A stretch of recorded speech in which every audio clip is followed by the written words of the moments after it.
Dad, what are you doing here? Look at the way you're dressed. I haven't eaten since yesterday, Stanley. Take this money and leave. Dad, why do you keep showing up like this? I thought family was supposed to help each other. Not here, not in front of my clients. Go somewhere. Papa, what happened? Have you eaten today? No, my daughter. But don't worry about me.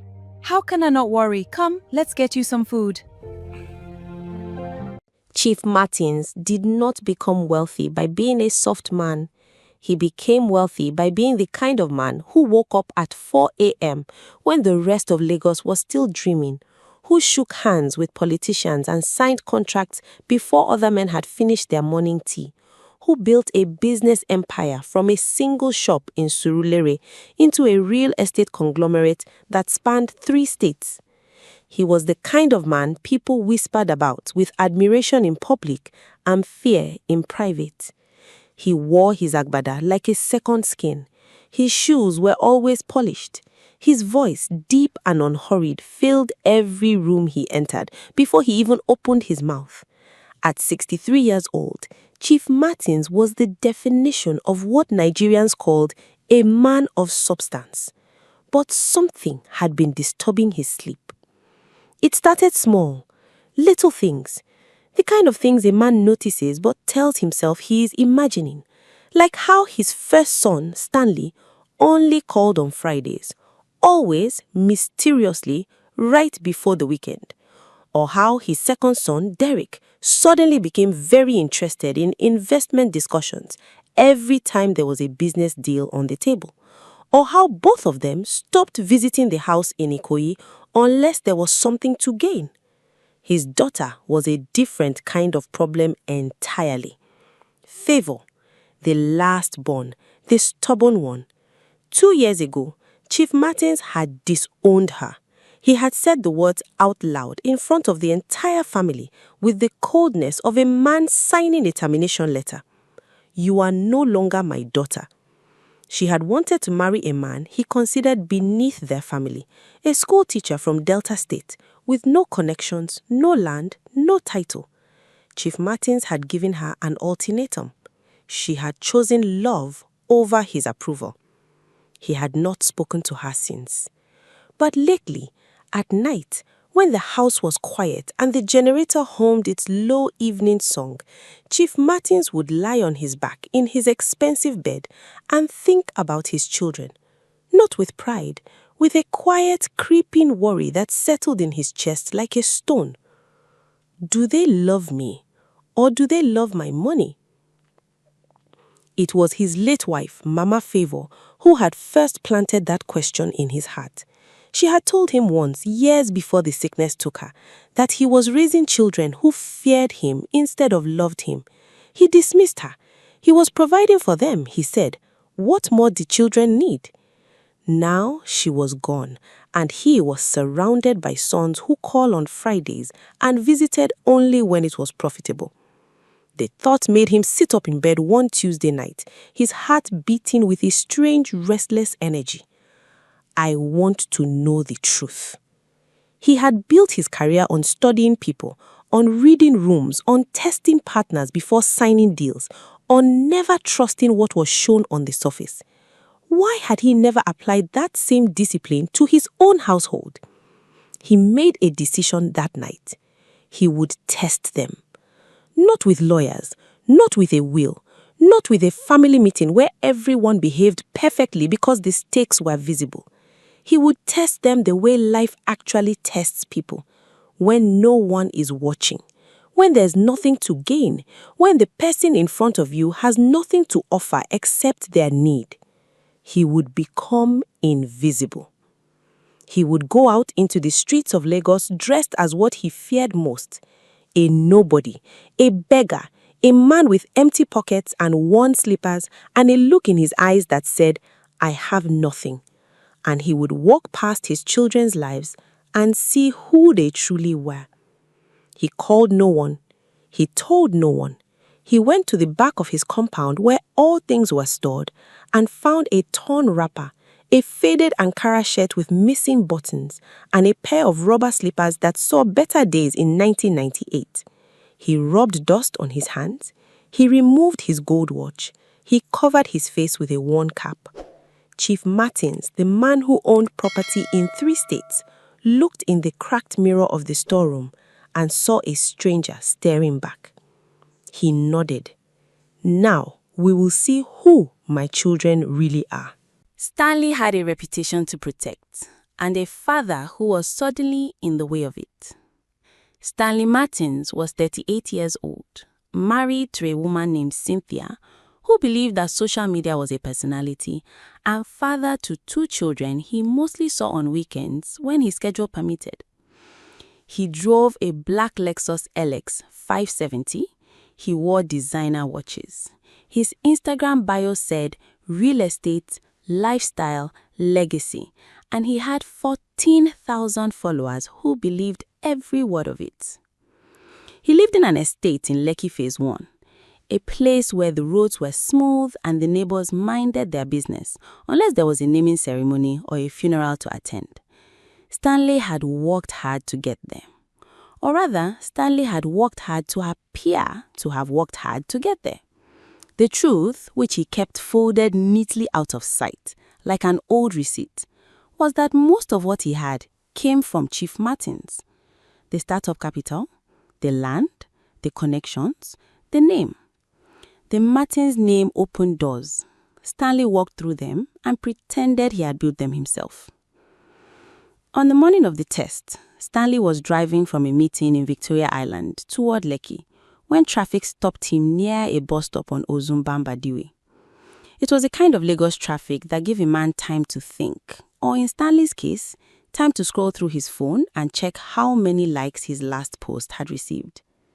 That was when he saw the old man, sitting on a concrete block near the roadside, slightly bent, wearing a faded Ankara shirt and rubber slippers, a worn cap on his head, hands resting on his knees, the posture of a man who had nowhere to be and nothing waiting for him. Something stirred in Stanley's chest. He looked closer. Something about the man's jawline, the way his shoulders sat, the particular way he tilted his head slightly to the left. Stanley's phone nearly slipped from his hand. No, that cannot be. He stared hard. The man did not look up. Stanley's mind raced through the logic. Chief Martins does not sit on roadsides. Chief Martins does not wear torn Ankara shirts. Chief Martins is probably at the office right now, in his air-conditioned office on the island. He convinced himself he was wrong, that it was just a resemblance. Lagos was full of old men. They all started to look the same after a while. But then the old man coughed, a particular low cough, almost like a grunt, and Stanley's stomach dropped. He knew that cough. He had grown up listening to that cough every morning, echoing from his father's bedroom through the hallway of the family house.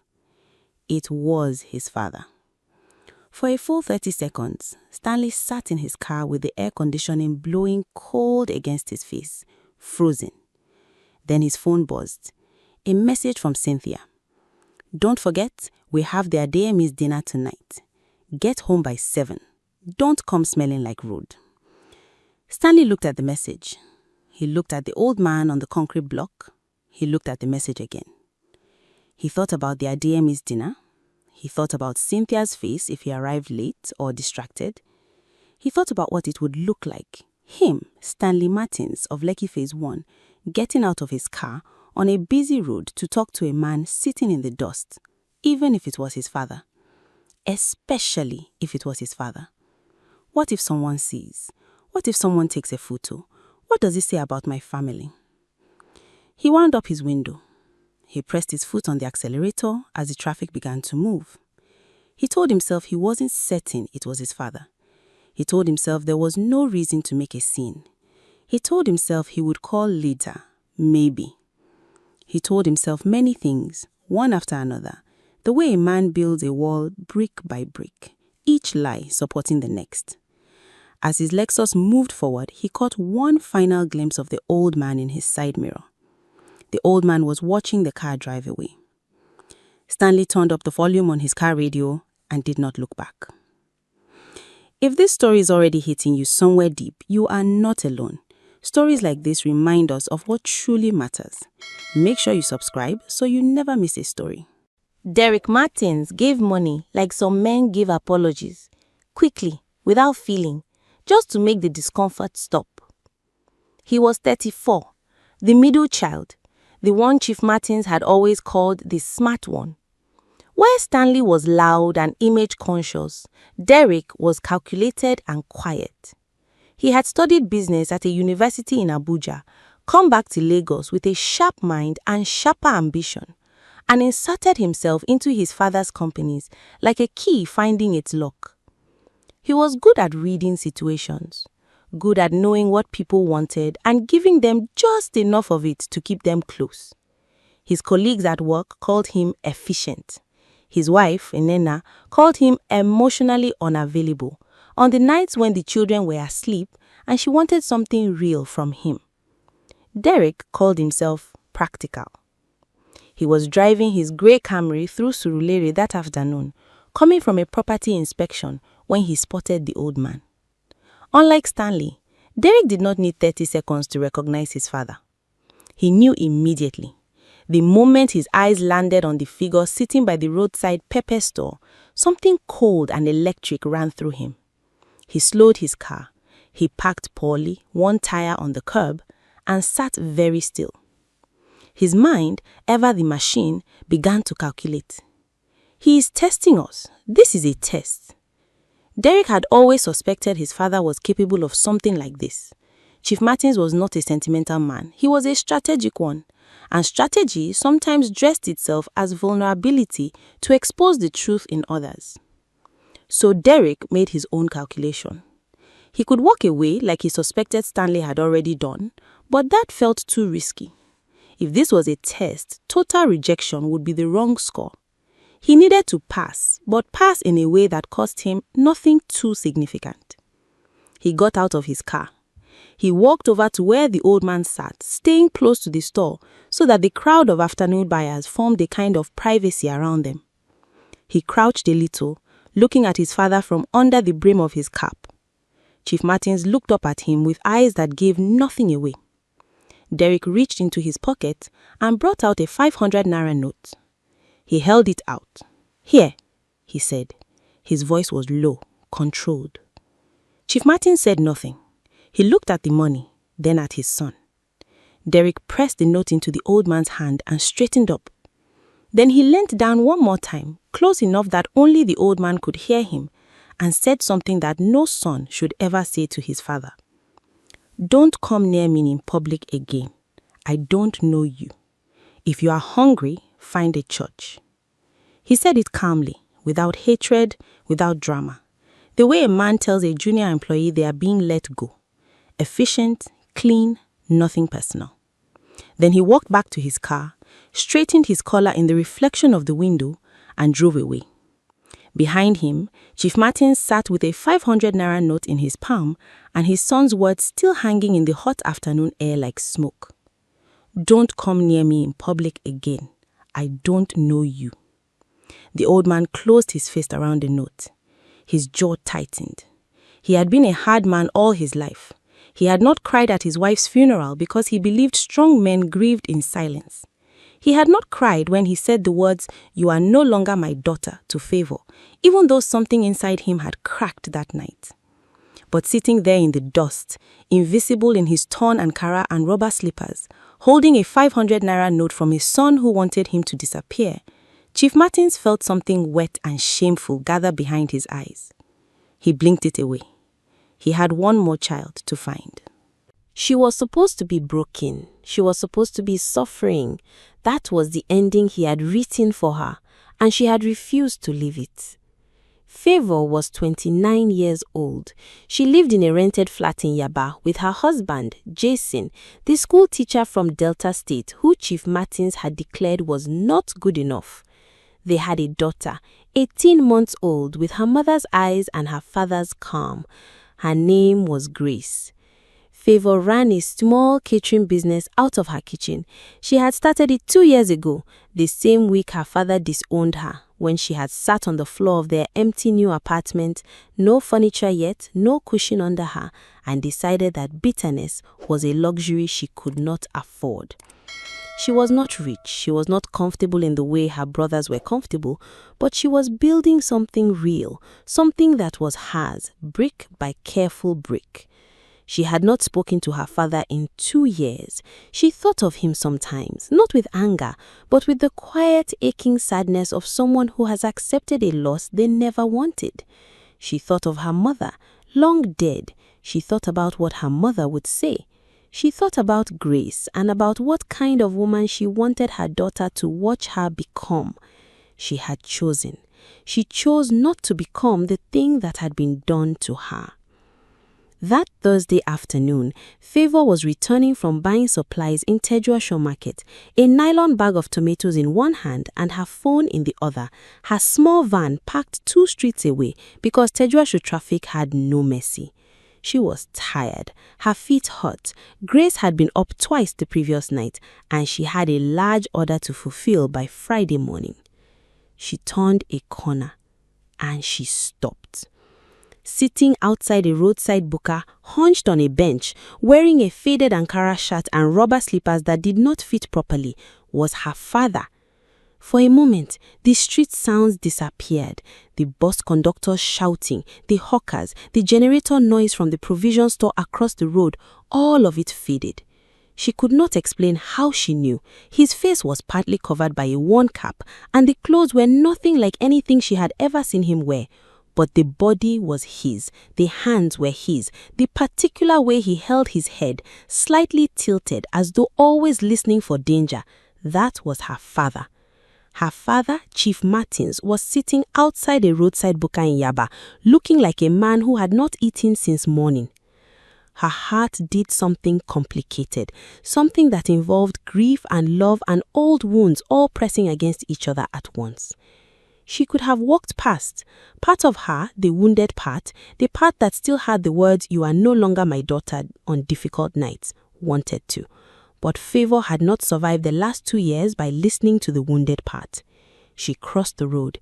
She sat down beside him on the bench. "Papa," she said quietly. Chief Martin's head turned sharply. His eyes, which had been carefully blank since he left his house that morning, went completely still for 1 exposed second. Then he recovered.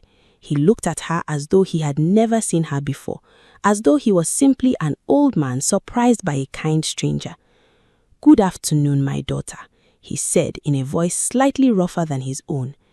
Favor looked at him for a long moment. She did not argue with the performance. She did not tear the curtain down. She simply reached into her bag, brought out her wallet, leaned forward to the buka woman and said, "Mama, bring 1 plate of rice and stew, add fish and a cold Fanta."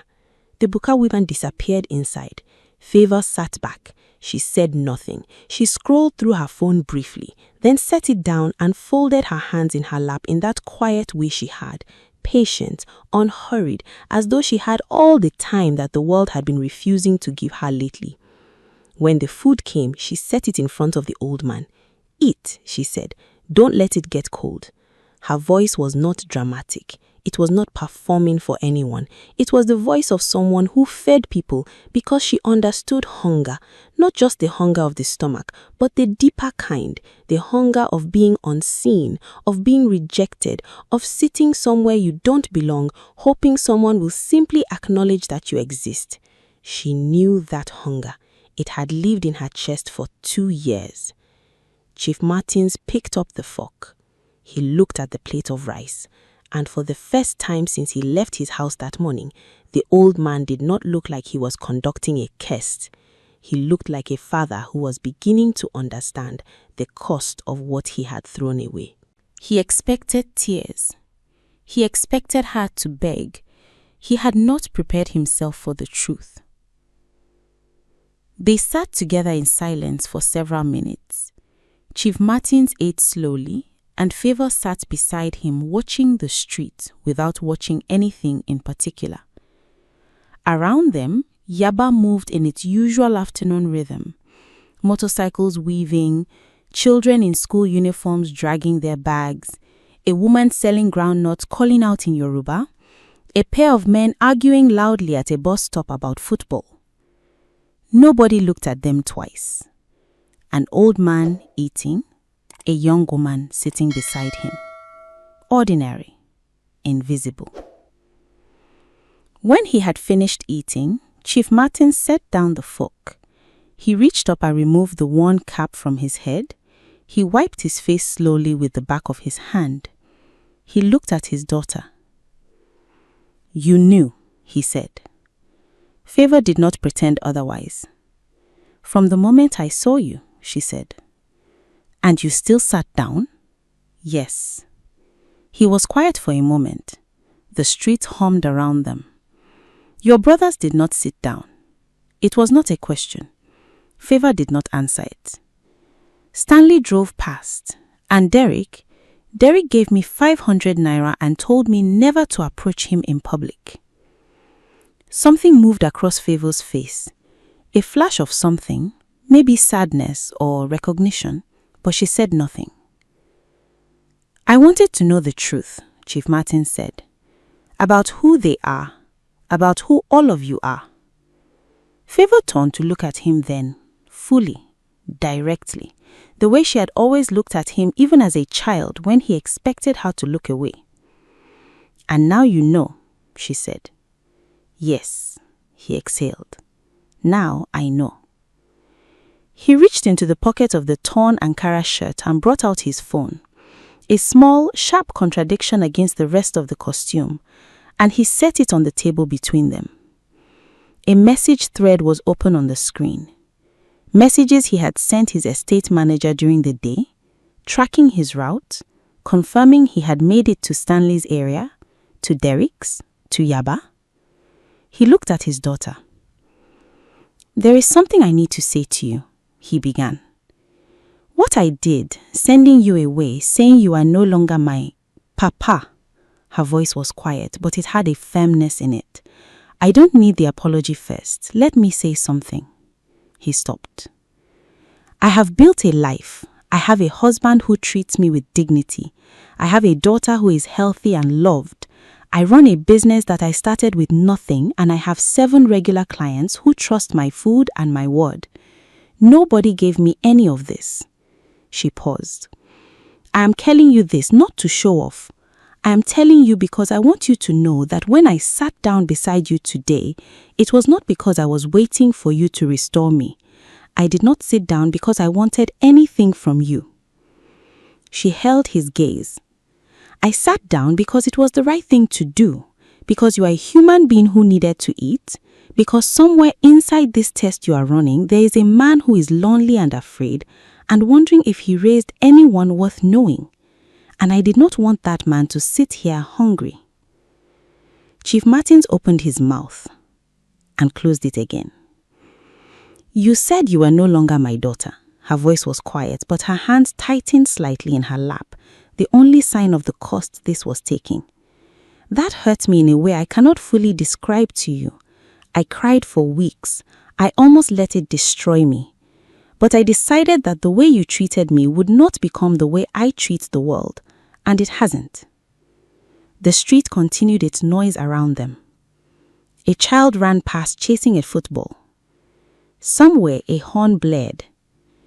Chief Martins felt old in a way that had nothing to do with his age. He felt old in the way of a man confronting a version of himself he does not fully admire. He had built an empire. He had raised 3 children. He had controlled everything within his reach. And here was the one he had thrown away, the one he had declared dead to him, sitting here in dust-covered clothes at a roadside bukan Yaba, being offered bread by the child he had once discarded. He had never felt richer, and he had never felt more ashamed. When the powerful man finally breaks, it is not always with noise. Sometimes it is quiet. Sometimes it looks like an old man at a roadside table, choosing the only inheritance that actually matters. The drive back to Ekoyi was the longest Chief Martins had made in years. He sat in the back of the taxi. He had left his own car at home deliberately to be fully committed to the disguise and watched Lagos scroll past the window. The bridges, the water, the skyline that he had helped build in small ways with deals and contracts and handshakes over 30 years. He was thinking about two hands. Stanley's hands, gripping a steering wheel and choosing to keep driving. Derek's hands, pressing a 500 naira note into his palm with a warning not to return. And Favor's hands, placing warmth over his without asking for anything in exchange. He arrived home. He changed out of the torn Ankara. He showered for a long time, standing under the hot water with his eyes closed, feeling the dust and the shame wash off. Then he went to his study, sat behind his desk, and began making calls. The first call was to his lawyer. He instructed a revision of his will. The details were quiet, but the weight of them was enormous. The structure of his estate would shift, not as punishment, not as revenge, but as honesty. What he left behind when he died would reflect what he had learned while he still lived. The second call was to Stanley. Stanley answered on the third ring, his voice relaxed, already the Friday call version of himself. "Daddy, good evening." "I saw you today," Chief Martins said, no preamble. "On Ozumba Mbadiwe, you saw me and you drove away." Silence. A long, expensive silence. "Daddy, I wasn't sure it was—" "Don't." The chief's voice was not angry. It was simply certain. The voice of a man who has passed through performance and arrived at truth. "I am not calling to punish you. I am calling to tell you something that I should have said when you were younger. Money is not love, Stanley, and reputation is not character. I built this family on a lie that if I gave you enough, you would be good. I was wrong. That mistake is mine, but the correction is yours." He gave his son time to respond. Stanley said nothing for a long moment. Then, in a voice smaller than his 14,000 followers would have recognized, "I'm sorry, Daddy." The call with Derek was harder. Derek did not offer excuses. He was too calculated for that. But he was also, and this surprised the chief, the first to ask a question that went beneath the surface. "How long have you known that we were like this?" Derek asked. "Long enough," his father said. "And Favor?" "Favor bought me food and sat with me and told me the truth." Another silence. "She was always the bravest one," Derek said. It came out quietly, almost like a confession. "We both knew it, Stanley and I. We just couldn't say it." Chief Martins held that for a moment. "You have time," he said, finally. "Both of you, but not infinite time. And time spent performing is time lost building something real." He ended the call.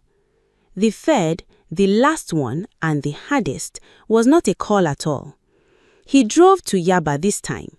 He asked Favor's old neighbor, a woman named Mama Clara, who still had his number from years ago and had refused to take sides during the family fracture, for Favor's address. Mama Clara gave it with a look that said, "It's time about." He knocked on the door of a small flat on the second floor of a building on a quiet Yaba street, a building that smelled faintly of cooking, onions and palm oil, and something sweet. Jason opened the door. The two men looked at each other. Jason was younger than Chief Martins had imagined. He had a steady, quiet face, the face of a man who did not need to impress anyone. He was holding a baby in one arm, a little girl with her mother's eyes. "Good evening, sir," Jason said. No hostility, no drama. "Good evening," Chief Martins said. And then, because the day had already taken everything else from him, he said, I came to meet my granddaughter. Jason opened the door wider. Favor appeared behind her husband. She looked at her father standing in her doorway, in his own clothes now, his own face, no disguise, just an old man carrying the weight of what he had learned. She did not cry. She did not run to him. She stepped back and said, "Come in, Papa. I'll make tea." That was all. No grand ceremony, no cameras, no audience. Just a father stepping across the threshold of a life he had once rejected into the warmth of a home built without him, learning too late, but not too late, that the most important inheritance a man leaves his children is not money or land or property. It is the example of who he chose to be. Enter. Months later, when people asked Chief Martins what had changed him, he would tell them something simple. He would say, "I had everything, and then I put it all down for one day and walked into the street with nothing, and I found out which of my children had something money cannot buy." He would not say their names, he would not explain the test, but those who paid attention would notice that he spoke about his daughter differently now, not with a grudging acknowledgement of a man who has no choice, but with the particular pride of someone who knows they received grace they did not earn. And sometimes, when he held his granddaughter Grace in his arms, that small girl with her mother's eyes and her father's calm, he would feel something settle in his chest that all his wealth had never purchased. Peace. The real kind. The kind you cannot inherit. The kind you have to earn, one honest moment at a time. If this story touched something in you, subscribe now, because every week we bring you stories like this. Don't miss the next one.